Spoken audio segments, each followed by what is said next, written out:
Buenas tardes, hermanos. Vamos a orar. Padre nuestro celestial, te damos muchas gracias por tus misericordias, por tus bondades, porque nos das el privilegio de tener tu santa palabra y ahora, Señor, de escudriñarla y estudiarla. Te rogamos, Padre, que sea para edificación de cada uno de nuestros corazones, Señor, para que tu santa voluntad quede indeleble en nuestras mentes y en nuestros corazones y que podamos obrar conforme a tu bondad. Danos sabiduría para poder entender y entendimiento, Señor, para comprender y guardar tu palabra santa en nuestros corazones. Oramos, Señor nuestro, en el nombre precioso de tu Hijo amado, nuestro Señor y Salvador Jesucristo. Amén.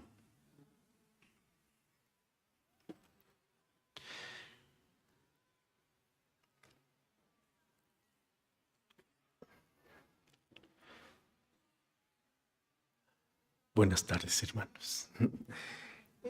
Recordarán que la vez pasada, creo que sí fue el domingo anterior que prediqué, hablamos acerca de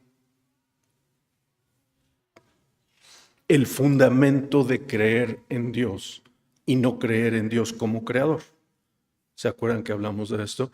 Y de qué nos perdíamos al no creer en Dios como creador. Ahora vamos a hablar un poco más en ese mismo sentido de Dios como creador, pero como Dios que nos tiene bajo su cuidado a nosotros y a los nuestros. Curiosamente, y sin ponernos de acuerdo, el hermano Fermín en la mañana usó Génesis 9:9 en parte de la enseñanza de la escuela dominical, y es justo el versículo que quiero que nos centremos el día de hoy. Génesis 9:9 dice, desde el 8, dice el Señor, y habló Dios a Noé y a sus hijos con él, diciendo, he aquí que yo establezco mi pacto con vosotros y con vuestra simiente después de vosotros. Yo establezco mi pacto con vosotros y con vuestra simiente después de vosotros. Nosotros somos descendientes de Noé. No sé si les he platicado esto, pero cuando era niño y me enseñaban el catecismo infantil, una de las preguntas es, ¿quiénes fueron nuestros primeros padres? Y la respuesta es Adán y Eva. Y yo me preguntaba, ¿y quiénes fueron los segundos? Los segundos padres. Adán y Eva fueron nuestros primeros padres, pero los segundos, ¿quiénes eran? Me lo preguntaba de niño, yo creo que tendría 6, 7 años cuando me hacía esa pregunta. Y pues por más que me preguntaba, dije, pues yo creo que mis papás. Hasta que después de muchos años dije, pues Noé y su esposa son nuestros segundos padres, porque de ahí se repobló otra vez la tierra hasta nuestros días. Noé y su esposa son nuestros segundos padres. De allí venimos nosotros. Venimos nosotros como género humano, no nada más los mexicanos, sino todos los seres humanos. Venimos de allí. De Noé, su esposa, y sus hijos de Sem, Cam, Jafet, y las esposas de Sem, Cam y Jafet. De allí descendemos todos. Y dice que el pacto, yo establezco mi pacto con vosotros y con vuestra simiente después de vosotros. Es decir, ese pacto está hecho con Noé, sus hijos, pero todos los descendientes de ellos, hasta nosotros. Este pacto Dios lo hizo con nosotros también, o lo hizo por nosotros también. ¿Y de qué se trataba este pacto? Dice, versículo 11, desde el 10. y con vuestra simiente después de vosotros, y con toda alma viviente que está con vosotros, de aves, de animales, y de toda bestia de la tierra que está con vosotros, desde todos los que salieron del arca hasta todo animal de la tierra. Estableceré mi pacto con vosotros, y no fenecerá ya más toda carne con aguas de diluvio, ni habrá más diluvio para destruir la tierra. Y dijo Dios: esta será la señal del pacto que yo establezco entre mí y vosotros y toda alma viviente que está con vosotros por siglos perpetuos. Esta es la señal. Versículo 13. Mi arco pondré en las nubes, el cual será por señal de convenio entre mí y la tierra. Mi arco pondré en las nubes. Cuando leemos mi arco pondré en las nubes, ¿qué entendemos? El arco iris, lo conocemos como el arco iris, ¿sí? Dice mi arco. No dice el arco iris, dice mi arco. Esto es algo sumamente importante, sumamente importante. Primero, porque es de Dios. Ahora, aquí dice mi arco, lo dice Dios claramente. Pero vamos a ver por qué dice Dios que es su arco. Vamos a Apocalipsis 4, por favor. Apocalipsis 4 nos habla o nos pone en contexto del salón del trono de Dios. Voy a leer desde el versículo 1. Dice: después de estas cosas miré, y aquí una puerta abierta en el cielo. Y la primera voz que oí era como de trompeta, que hablaba conmigo, diciendo: sube acá, y yo te mostraré las cosas que han de ser después de estas.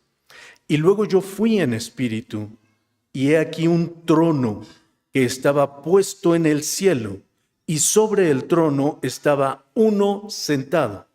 Y el que estaba sentado era, al parecer, semejante a una piedra de jaspe y de sardio, y un arco celeste había alrededor del trono, semejante en el aspecto a la esmeralda. Un arco celeste alrededor del trono, semejante en el aspecto, no en el color, en el aspecto a la esmeralda. Un arco celeste, es decir, un arco iris, alrededor del trono de Dios. Por eso dice Dios a Noé: mi arco pondré en las nubes. ¿Cómo se forma el arco celeste? Se forma por la difracción de las partículas de la luz con las partículas de las gotas de agua, ¿cierto? Llueve y la luz del sol se dispersa, en lugar de ser blanca, se ven el espectro de los 7 colores que conforman el arco iris, ¿cierto? Ahora vamos a analizar esto. ¿Quién dijo: yo soy la luz del mundo? El Señor Jesucristo. ¿Quién dijo: yo soy el agua de vida? Entonces mi arco es una representación de yo soy, porque es el agua de vida y porque es la luz del mundo.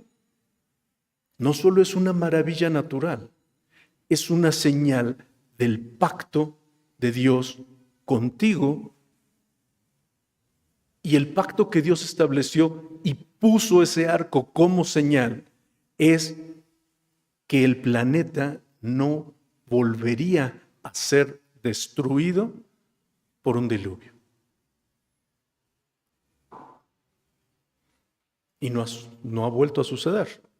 Sí ha habido lluvias torrenciales, huracanes tremendos, devastaciones, como con los tsunamis, pero nunca más global.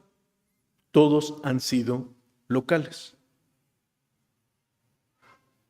Aunque hayan sido devastadas amplias zonas, han sido solo regionales, no globales. Y Dios cumple su promesa.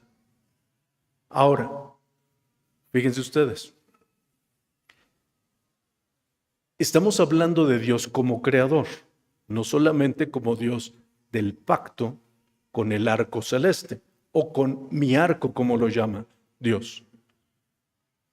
Dios como creador. Y Dios como creador dice que se hartó del pecado de los hombres y por eso juzgó a los hombres de la tierra con el diluvio.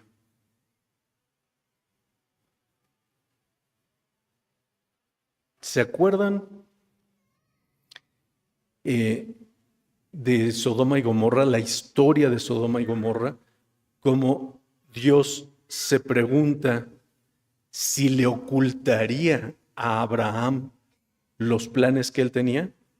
Y entonces Abraham intercede por Sodoma y le dice: Señor, pero ¿qué tal si hay 50 justos y vas a destruir a toda la ciudad? ¿Y qué dice el Señor? No, por amor de esos 50, no destruiré a la ciudad. Y Abraham dice: bueno, ¿y si faltan 10? Si solo 40. Bueno, si solo 30. Solo 20. Bueno, ¿y si solo 10? Y cada vez la respuesta de Dios es: por amor de esos, no destruiré a la ciudad. ¿Recuerdan ustedes que sí fue destruida la ciudad? Las ciudades comarcanas, Sodoma y Gomorra. Lo cual quiere decir que no hubo ni 10 justos. Bueno, ni siquiera toda la familia de Lot se reservó. Recordarán ustedes que salió Lot con sus hijas y su esposa. Y llegaron a buen resguardo solo las hijas y Lot. La esposa no obedeció el no mirar atrás, miró atrás y también falleció.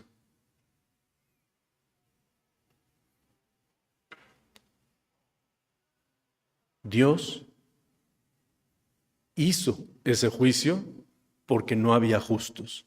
Dios hizo el juicio del diluvio porque no había justos más que Noé y su familia.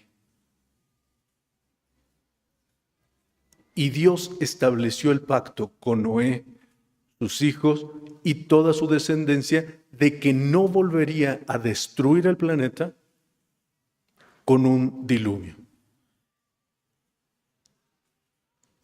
Y hago énfasis en destruir el planeta porque muchas creencias dicen: eso fue un diluvio local, un diluvio solo de la región donde habitaba Noé y su familia. No. La palabra de Dios no miente. Y de hecho, las evidencias actuales confirman la palabra de Dios. Ustedes se han preguntado, dicen que los fósiles se conformaron por miles o cientos de miles de millones de años, ¿no? ¿Sí? Si somos racionales, hoy se cumplen 1 millón de años de hace 1 millón de años. ¿Cierto? ¿O no? Sí, ¿no? Todos los días se cumplirían 1 millón de años de hace 1 millón de años. O de hace 1.000 millones de años se cumpliría 1.000 millones de años. ¿Cierto? Si somos racionales, todos los días se cumplirían millones de años. Por lo tanto, tendríamos que seguir viendo los mismos procedimientos o los mismos procesos que conformaron los fósiles hoy. Y es ampliamente conocido que eso no pasa. Los fósiles se constituyeron en el momento que se constituyeron y ya no hay más, ya no pasan más. Se descubren nuevos, eso sí, pero no se hacen nuevos. Y piensen ustedes en los huesos de un animal. Un animal que muere en el campo,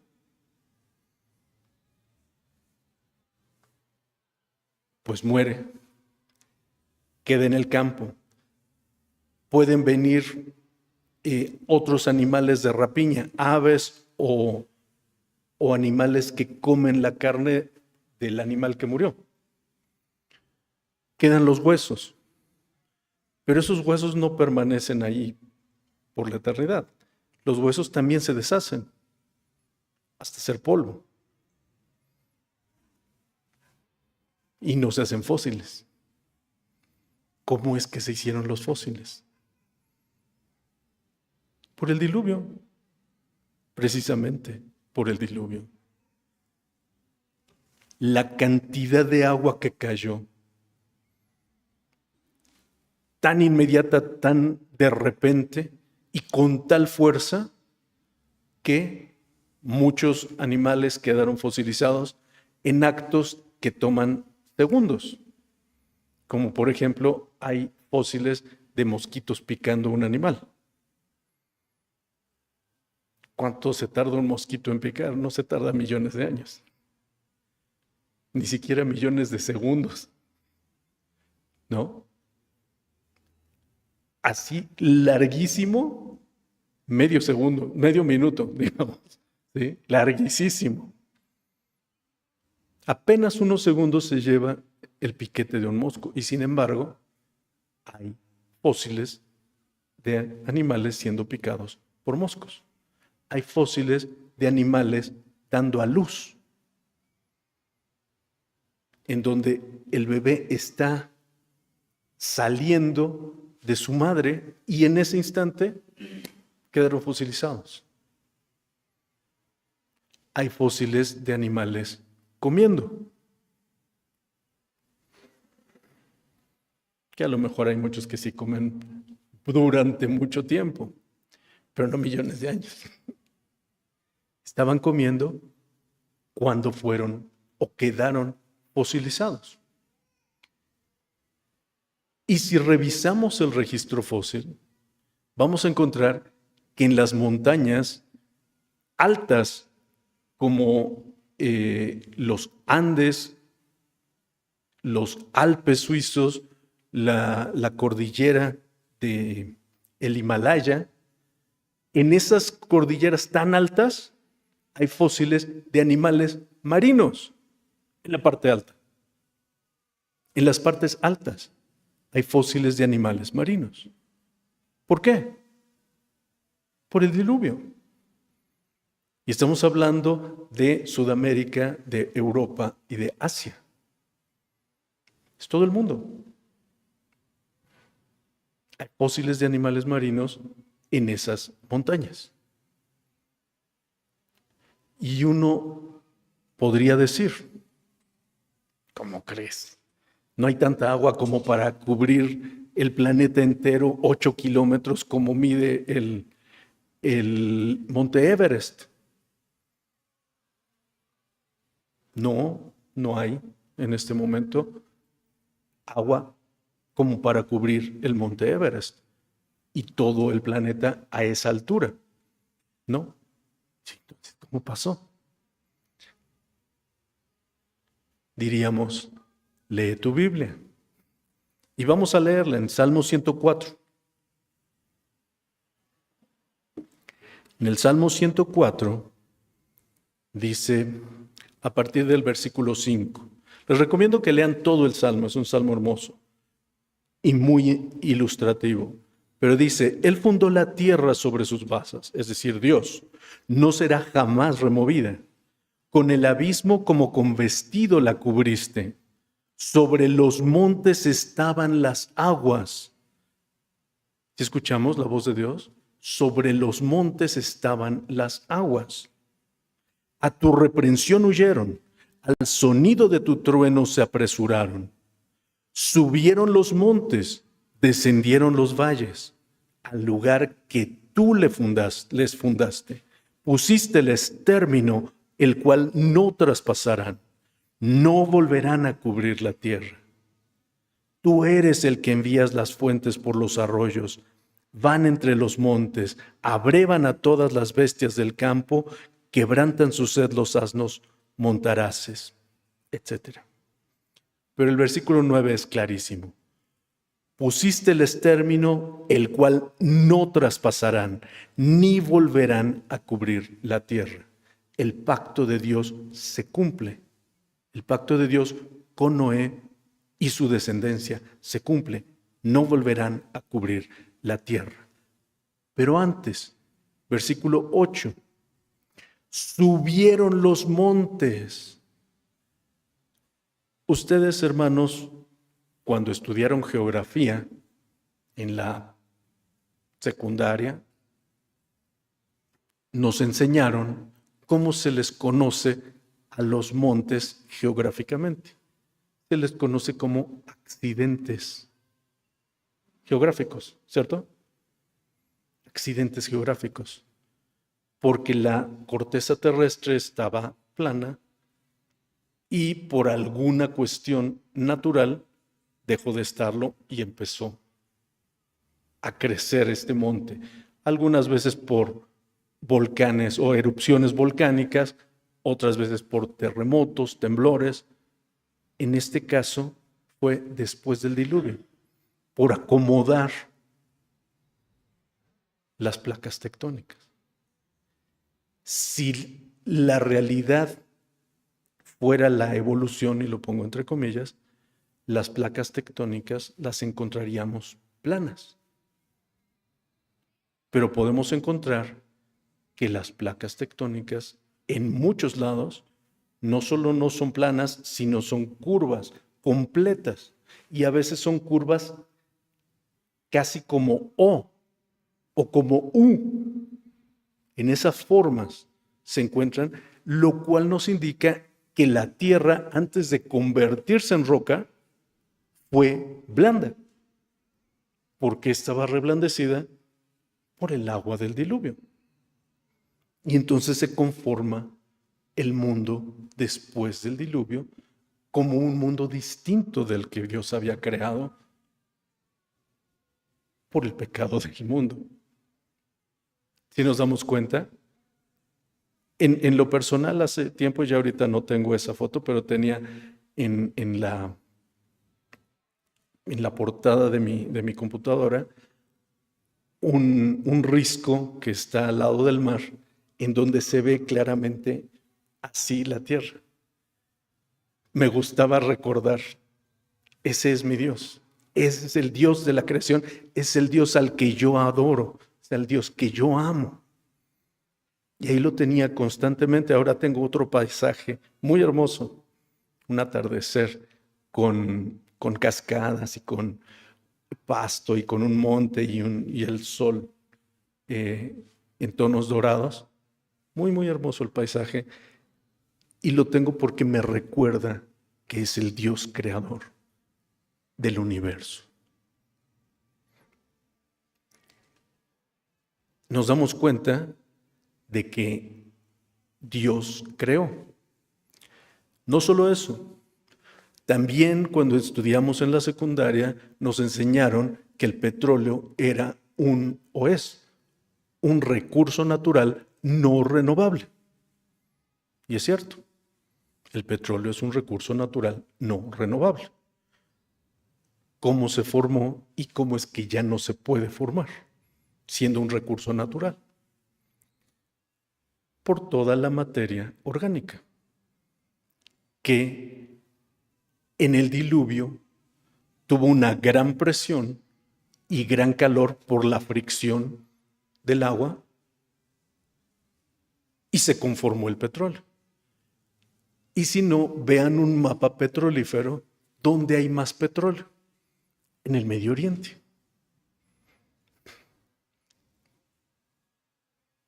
lugar donde habitaba Noé y su familia. Hay petróleo en diferentes lados, porque hubo materia orgánica en todos esos lados, incluyendo debajo del mar. Si estamos claros.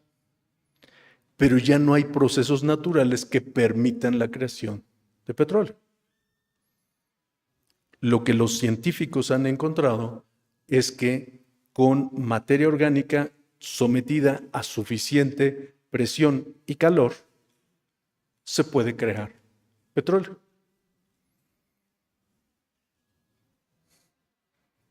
¿Y qué nos dice esto? Dios creó y Dios destruyó con el diluvio. ¿Ya estamos claros, hermanos? Por eso es importante que analicemos la palabra de Dios. Subieron los montes al lugar que tú les fundaste. Pusísteles término, el cual no traspasarán, ni volverán a cubrir la tierra. No se necesitaba tanta agua para el diluvio, aunque sí fue una cantidad inimaginable en realidad. Pero no se necesitaba cubrir 8 kilómetros de altura en toda la tierra para que el diluvio pudiera ser universal. No, bueno, global. No era necesario. Los montes se constituyeron posteriormente al diluvio. Y todo esto lo hago subrayar por el pacto de Dios. El pacto lo estableció Dios con Noé, con sus hijos Sem, Cam y Jafet, y con su simiente después de ellos. Es decir, tú, hoy, contigo. El pacto es entre Dios y tú. ¿Y cuál es el pacto? Dios no destruirá la tierra más con diluvio. ¿Y tú qué? ¿Cuál es tu parte? ¿Qué debemos hacer para mantener este pacto?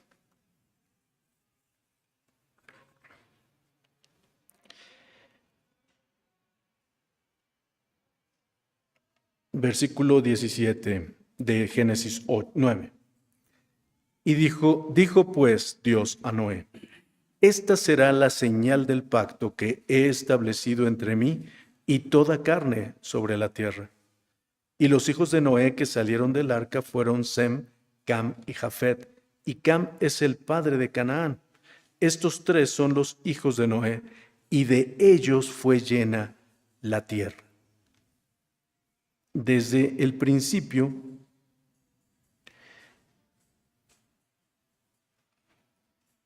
dice el versículo, desde el versículo 1, dice: y bendijo Dios a Noé y a sus hijos, y díjoles: fructificad y multiplicad, y henchid la tierra, y vuestro temor y vuestro pavor será sobre todo animal de la tierra, y sobre toda ave de los cielos, en todo lo que se moverá en la tierra, y en todos los peces del mar. En vuestra mano son entregados. Todo lo que se mueve y vive os será para mantenimiento, así como las legumbres y hierbas, os lo he dado todo. Empero carne con su vida, que es su sangre, no comeréis, porque ciertamente demandaré la sangre de vuestras vidas, de mano de todo animal la demandaré, y de mano del hombre, de mano del varón, su hermano demandaré la vida del hombre. Y el que derramare sangre del hombre por el hombre, el que derramare sangre del hombre, por el hombre su sangre será derramada, porque a imagen de Dios es hecho. Mas vosotros fructificad y multiplicaos, procread abundantemente en la tierra y multiplicaos en ella. Es decir, Dios bendice a Noé y a sus hijos. Dios les da a Noé y a sus hijos el potencial de enseñorearse de toda la creación, como lo dijo a Adán y a Eva al principio.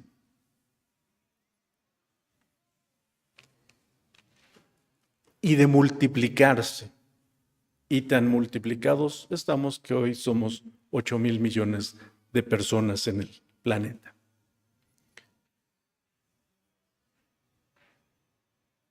Estamos, y de hecho es un ejercicio bien interesante. Si hacemos cuentas de las 10 personas que estaban originalmente, que salieron del arca, 4 hombres y 4 mujeres, y son 8. Sem, Cam, Jafet, Noé y sus esposas, de las 8 personas que estaban en el arca, y multiplicamos cada 100 años el doble de población, es el promedio entre las muertes y las pandemias y las guerras y demás, es el promedio que cada 100 años se duplica la población. Si hacemos esa multiplicación por los años que tiene la Tierra, llegamos aproximadamente a los 8,000 millones de personas después de 6,000 años más o menos. Es bastante interesante ese detalle, porque si hubieran pasado miles de millones de años, no hay suficientes vestigios humanos como para todos los que deberíamos ser después de millones de años. Otro detalle interesante que revela que la evolución no es real, es más ciencia ficción que ciencia.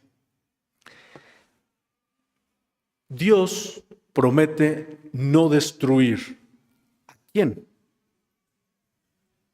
A Noé y a sus hijos. ¿Pero por qué? No nada más porque eran Noé y sus hijos, sino porque eran los únicos. De hecho, Noé y su familia, pero Noé es al que ve como cabeza de familia, ve que eran los únicos que obedecían y que seguían la voz de Dios. Y eso era la parte de Noé y sus hijos. Obedecer y seguir la voz de Dios. Y la parte de Dios es no destruir la tierra nuevamente. Pero ahora resulta que después de tantos años, ya la tierra no está. Y bueno, no me refiero a la tierra como planeta, sino a los moradores de la tierra. No estamos obedeciendo a Dios como moradores de la tierra. Como moradores de la tierra, hermanos, fíjense ustedes esto. Como género humano.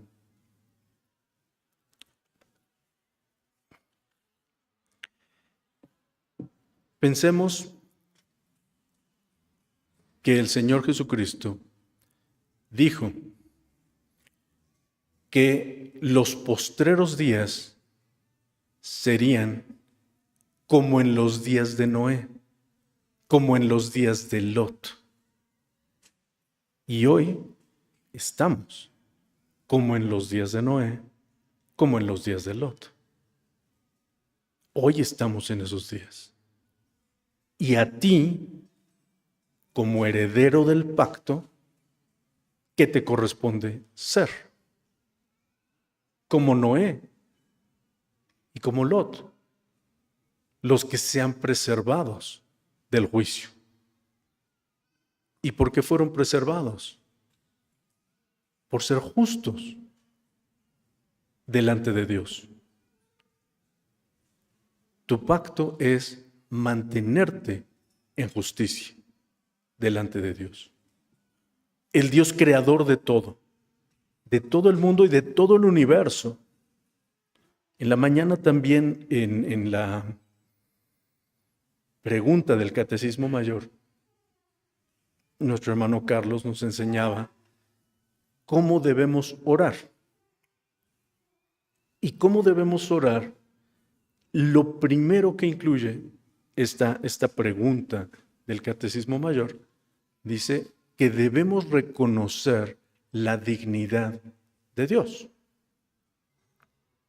Como no solo la dignidad, sino la majestuosidad de Dios. ¿Estamos viviendo reconociendo la majestuosidad de Dios para empezar? Ese Dios creador y sustentador del universo es el mismo Dios que vino a morir en la cruz del Calvario y a resucitar para darte vida eterna.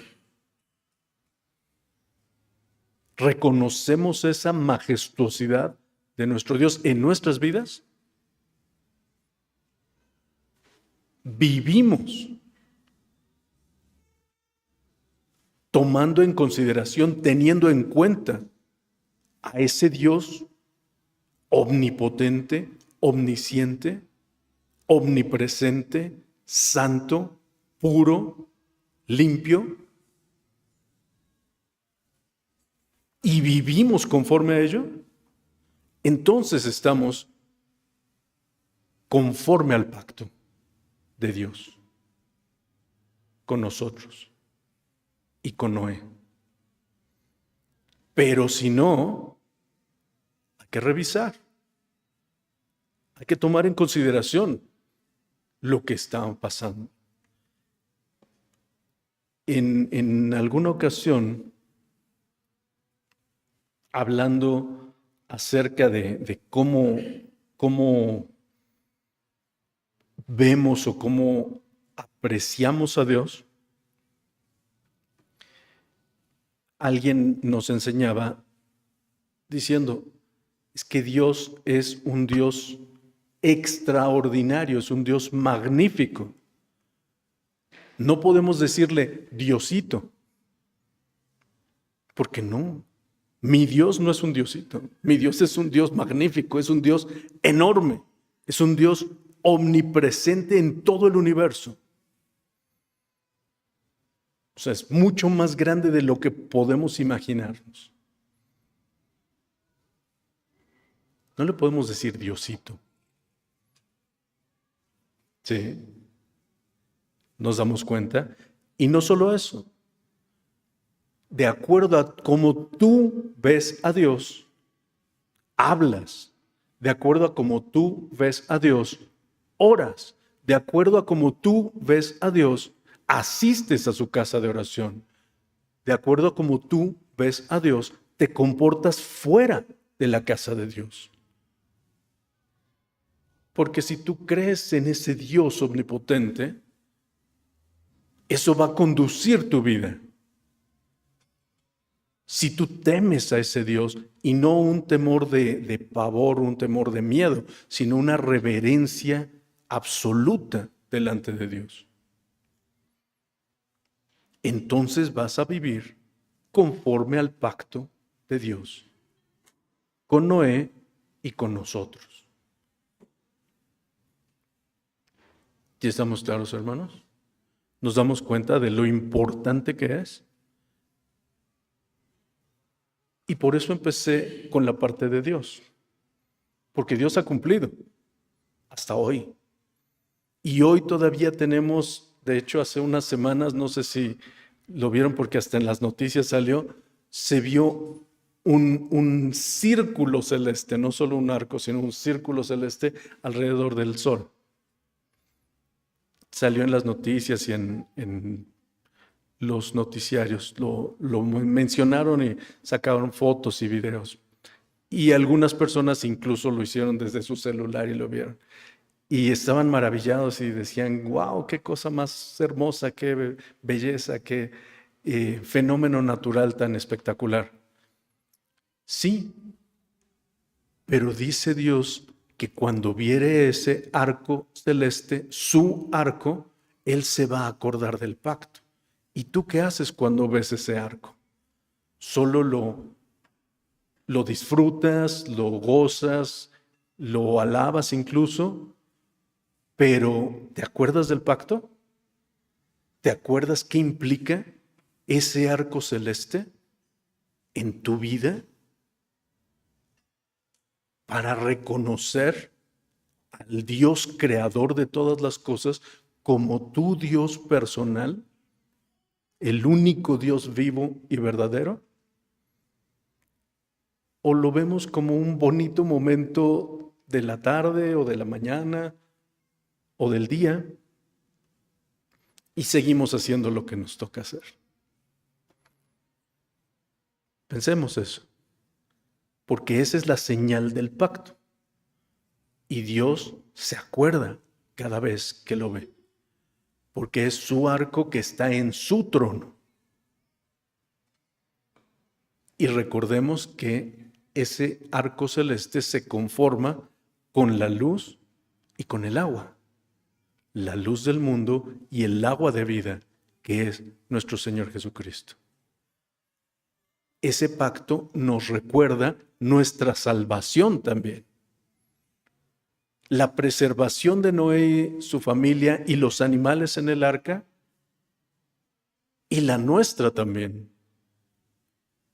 La vida con Dios, o mejor dicho, la vida que podemos tener por la gracia de Dios, no solo vida física aquí, hoy, sino vida eterna con Él.